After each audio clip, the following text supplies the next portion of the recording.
Você já parou para pensar em quantas árvores existem no mundo? O que aconteceria se você ficasse 5 segundos em Vênus? E por que lá na Austrália eles não comem esses bilhões de animais? Essas e muitas outras perguntas vocês vão ver aqui no VS Responde de hoje. Então se inscreva, deixa o seu like, deixa a sua pergunta. E vamos para o vídeo.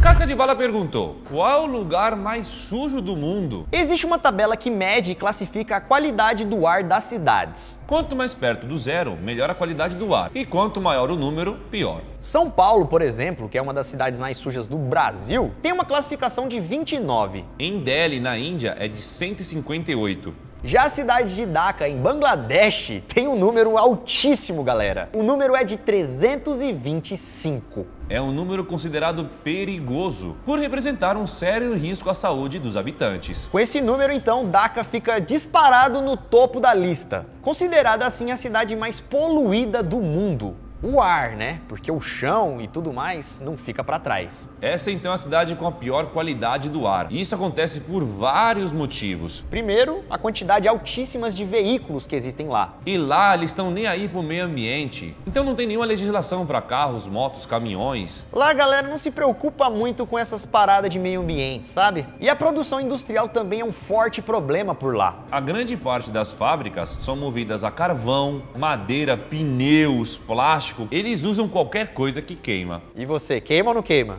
Isso sem contar o lixo no chão e tudo mais, né? Laura P. E ela perguntou: é verdade que existem várias pragas e invasões de animais selvagens lá na Austrália? Não sei se vocês sabem, mas a Austrália já sofreu diversas invasões de praga. E também animais invasores. E ainda continua sofrendo. E para isso a gente vai para uma história que aconteceu lá em 1859, quando um imigrante britânico chamado Thomas Austin importou 24 coelhos da Inglaterra. Ele os colocou em sua propriedade lá em Melbourne. E durante vários anos, os animais ficaram ali, se multiplicando e se multiplicando. Até que não levou muito para que aqueles coelhos se tornassem a invasão biológica mais devastadora da Austrália. Isso na época mudou drasticamente a paisagem e deixou um rastro de destruição no ecossistema agrícola lá da Austrália. E um estudo concluiu que aqueles 24 coelhos viraram 200 milhões de coelhos selvagens lá na Austrália. Só que isso foi lá em 1859, né? Porque entre 2021 a 2023, a Austrália também sofreu com uma das piores pragas de ratos da humanidade. Isso agora, acabou de acontecer. Esses ratos destruíram várias plantações e causaram um prejuízo de mais de $1 bilhão lá. E tinha tanto rato que até no hospital tinha rato mordendo a galera que tava doente. Não só no hospital, como também na cadeia, galera. Também tava cheio de rato. E pessoas que colocavam armadilhas em suas casas dizem que conseguiam pegar entre 500 e 600 ratos por noite. Como assim? Que isso? Onde vai guardar esse tanto de rato, mano? Nem tem armadilha pra tudo isso. Nem cabe 500 ratos numa casa, velho. Mas tá bom. Além então dos ratos e dos coelhos, houve também lá na Austrália outra praga. Entre 1870 e 1900, estima-se que pelo menos 15 mil camelos selvagens chegaram na Austrália. E esses 15 mil, hoje em dia, se tornaram mais de 1 milhão de camelos selvagens. E essa é considerada a maior população de camelos selvagens do mundo. E no final, todos esses animais, né, foram considerados como uma praga lá na Austrália. E lá os ratos, os camelos e até mesmo os coelhos selvagens são tratados como invasores e precisam ser detidos. Porque senão eles causam um estrago gigantesco. E para resolver esses problemas, algumas pessoas, atualmente, estão dando a ideia de comer esses animais. E você, o que acha disso? Comente aqui embaixo. A próxima pergunta foi feita pelo Billy Juice e ele perguntou quem foi o primeiro artista a ter um clipe musical. É difícil dizer com precisão qual foi o primeiro clipe de todos. Até porque existem vários tipos de clipe, né? Tem aqueles clipes onde você está apresentando a sua música, ou tem aqueles videoclipes muito bem preparados. Se for considerado um vídeo promocional de uma música como clipe, podemos dizer que os Beatles foram os pioneiros. Eles estavam ali nos shows sempre, né? Gravando os negocinhos, né? Na década de 60, eles estavam cansados de se apresentar em auditórios, escutar a gritaria dos fãs na plateia. Então eles começaram a substituir as apresentações ao vivo na TV por gravações, para não ter que estar ali sempre se apresentando ao vivo. Além disso, eles também foram responsáveis por levar suas músicas para o cinema. Já se for o termo vídeo musical, algo mais clipe, né, que a gente está mais acostumado hoje em dia. Em 1959, o DJ The Beep Booper usou a primeira vez o termo vídeo musical. Mas mesmo assim ainda não era com o que nós estamos acostumados hoje em dia. O primeiro cara que realmente produziu clipes que são parecidos com os clipes de hoje em dia foi um cineasta chamado Richard Lester, lá na década de 60. Na década de 60 ele estava produzindo 2 filmes, A Hard Day Nights e Help. Foi aí então que ele deu um tratamento cinematográfico incrível nas filmagens que ficavam rodando enquanto estavam sendo tocadas as canções nos filmes. Meio que um clipe ali dentro do filme. Mas a verdadeira explosão de música com imagens só aconteceu mesmo com o surgimento da Music Television, conhecida como MTV, ou MTV. lá em 1981. E aí, depois disso, com essa nova febre, vários clipes começaram a ser produzidos. Inclusive, o clipe Billie Jean, de Michael Jackson, foi o primeiro videoclipe de um artista negro a ser exibido na MTV, em 1983. Pokitio perguntou: quantas árvores existem no planeta?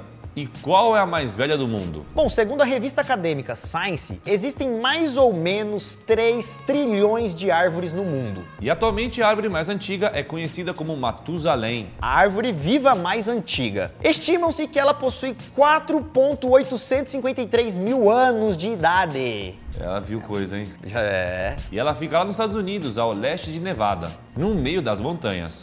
C-Max perguntou por que os 4 planetas próximos do Sol são rochosos e os 4 últimos são gasosos. Segundo a teoria da nebulosa solar, basicamente diz que a formação dos planetas e do Sol aconteceu por meio de uma nebulosa solar que entrou em colapso. As partículas desse colapso acabaram sendo mantidas unidas pela gravidade, e um grande núcleo de partículas concentradas deu origem ao Sol. As demais partículas deram origem aos planetas. As partículas que estavam perto do núcleo da matéria não se afastaram porque possuíam maior densidade, e nisso deram origem aos planetas rochosos. Já as partículas menos densas se afastaram, e assim deram origem aos planetas gasosos.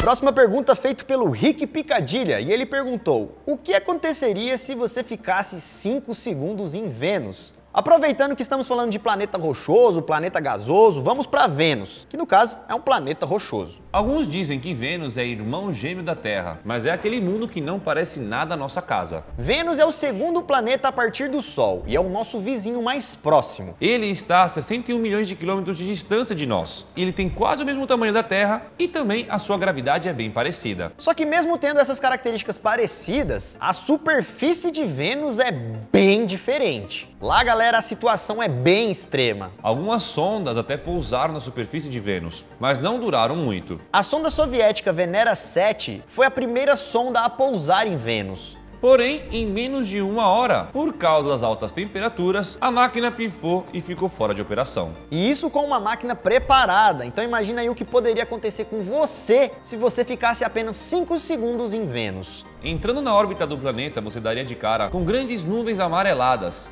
Nuvens de ácido sulfúrico. Se você pudesse então, se você tivesse sem um capacete e pudesse sentir o cheiro das nuvens, você sentiria algo como um ovo podre, bem forte. A 50 km acima da superfície, a visibilidade é bem ruim. Isso porque sua atmosfera é composta principalmente de dióxido de carbono e é muito espessa, então bloquearia praticamente toda a visão do planeta. E por ser tão espessa, ela retém o calor na superfície do planeta, fazendo ele ficar muito quente. Chegando na superfície, você veria uma paisagem cor ferrugem, coberta por montanhas e vulcões. Agora vamos lá, você chegou lá, tem que sair da nave 5 segundos no solo de Vênus. Essa é a sua missão. Por mais que Vênus tenha uma gravidade parecida com a da Terra, ao sair da nave você sentiria o peso do ar imensamente denso. E a temperatura poderia estar em torno de 500 graus. 475 graus, tá bom pra você, Celsius? E é quente o suficiente que derrete chumbo. Imagina o nosso corpo. E se por algum motivo o seu traje rasgasse, se rompesse, ou sei lá, né, não aguentasse ali a pressão, você também não aguentaria. O seu corpo seria esmagado por toda a pressão do planeta. Vênus tem uma pressão atmosférica 90 vezes maior do que a da Terra. E sem contar que além da pressão e do calor, você também não conseguiria respirar, pois lá não há oxigênio na atmosfera. Qualquer coisa que você tentaria inalar queimaria toda a sua garganta, enfim. Não tem como sobreviver nem 1 segundo por lá. Resumo. Então, galera, você teria que sair, contar assim, ó, 1, 2, 3, 4, 5 e voltar rapidamente para sua nave. E mesmo assim, eu acho que você ia ficar meio sequelado, tá ligado? Lá, galera, não é um lugar feito pra gente. É melhor ficar aqui na Terra mesmo, ou esperar o Elon Musk terminar sua construção lá em Marte. E é isso, galera, esse foi o vídeo de hoje, esperamos que vocês tenham aprendido um pouco mais. Deixa o seu like aqui embaixo, deixa a sua pergunta bem interessante também, usando a hashtag VSResponde. É isso então, galera, ficamos por aqui. Isso tudo, pessoal. Valeu!